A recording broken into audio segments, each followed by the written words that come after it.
We're learning Mishna Nedarim, Perek Zayin, Chapter 7, Mishna Tes, Mishna 9. And today's day of learning has been sponsored by Barry Steinberg, Lazecha Nishmas, Gedalia Brub Chaim. Gedali Reb Chaim, Neshama Shaban Aliyah. Okay, so we're continuing here with Nedarim that have time limits, and the example being a man who is speaking to his wife. There's some, when things aren't going so great. So he says, Sha'at nenesli ara Pesach, im telch lebeisavich ara chag. Someone says to his wife, now this is happening between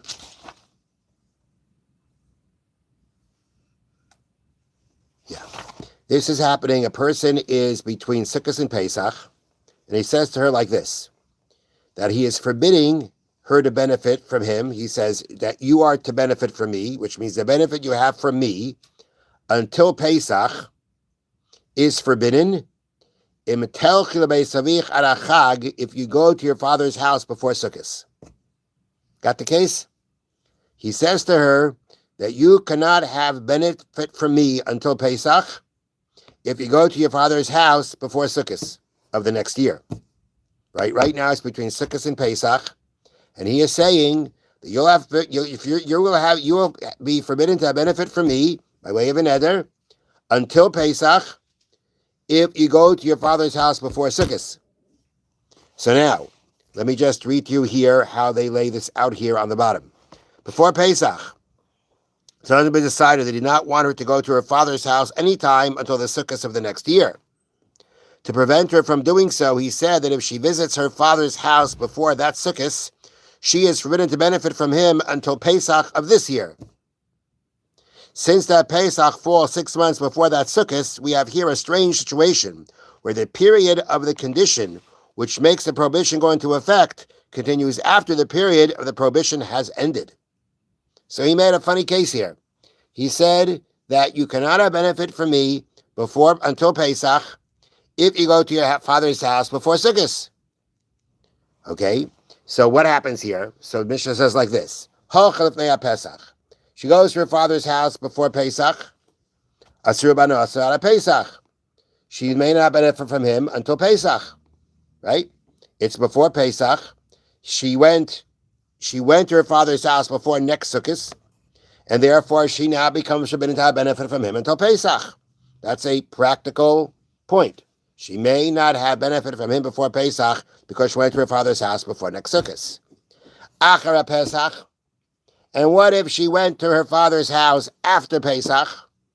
That means she basically fulfilled the condition of the neder, of the vow, after the time of the prohibition of the vow was over. Says the Mishnah, she now has basically violated, she's in violation of the Torah's prohibition, he shall not desecrate his word. That is, let me read you how that explained it here. Although she disobeyed the condition after Pesach, when the period of the prohibition ended, she caused the prohibition to go into effect retroactively. Therefore, if she had received any benefit from her husband before Pesach, she transgressed the commandment not to desecrate a neder. So the point is that, again, he made this strange situation where the neder takes effect based on a certain condition, based on what she does, and it's very possible that actually you'll find out afterwards, you'll find after the point of time that the neder was supposed to be over by, you will find out afterwards, based on what you do, as to whether the neder already took effect before, because that was his neder. His neder was, you'll be permitted to me before Pesach, until Pesach, which is before and until Pesach, if you do something after Pesach. That's the condition that he made. And therefore, if at the end of the day, so if she went to her father's house before Pesach, which is again before the next Sukkot, so then okay, practically speaking, she can't have benefit from him, don't have benefit. But it can come out that if she went to her father's house after Pesach, that means that she can fulfill that condition of the vow, not go to her father's house before Sukkot after Pesach. And if that's what happens, and it comes out she was already forbidden before Pesach, which means at the end of the day, if she had benefit, it's too late to do anything about it. She transgressed the prohibition. Okay. Now, they point out here on the bottom, the pasuk is lo yachal devarai. The wording of that prohibition is he shall not desecrate his word, which means the prohibition desecrate a nether, which again is not only on yourself, it could be on someone else if that is how you created the nether. Okay. Now, in the case of the pasuk is talking about in the future. You may not desecrate your word. And here it comes out that she already desecrated it because of the fact that she didn't know she was desecrating it, but based on the conditions of the neder, which is if she goes to her father's house anytime before Sukkot, a prohibition takes effect until Pesach.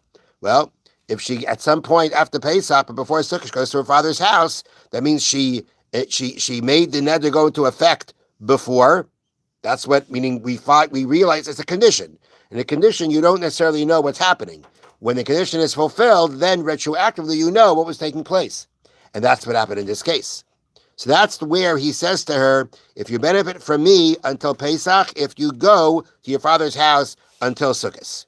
However, if let's say he said to her like this, Sha'at nenesli ad hachag, you cannot have benefit from me until Sukkot, im terach lebeisavich ad Pesach. If you went to your father's house before Pesach. Okay, got that one? If you go to your father's house before Pesach, you may not have benefit from me until next Sukkot. V'hoch lifnei Pesach, and she went to her father's house before Pesach.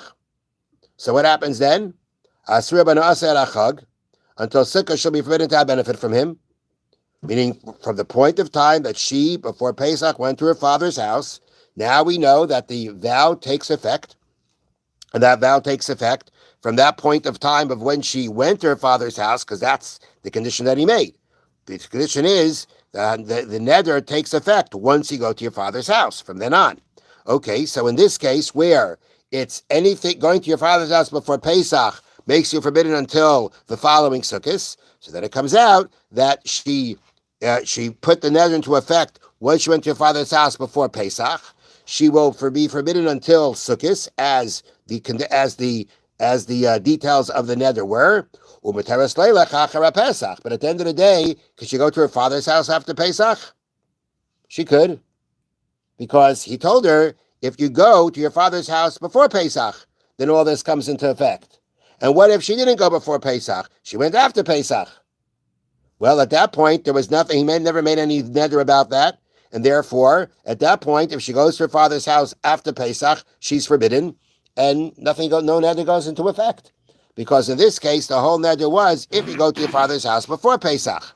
But if she went, if she went after Pesach, then no problem. She can go. Nothing takes effect because, again, the condition of the neder in this case was if she goes before Pesach, then it takes effect and she becomes forbidden until Sukkot. But if she went after Pesach, there's no problem.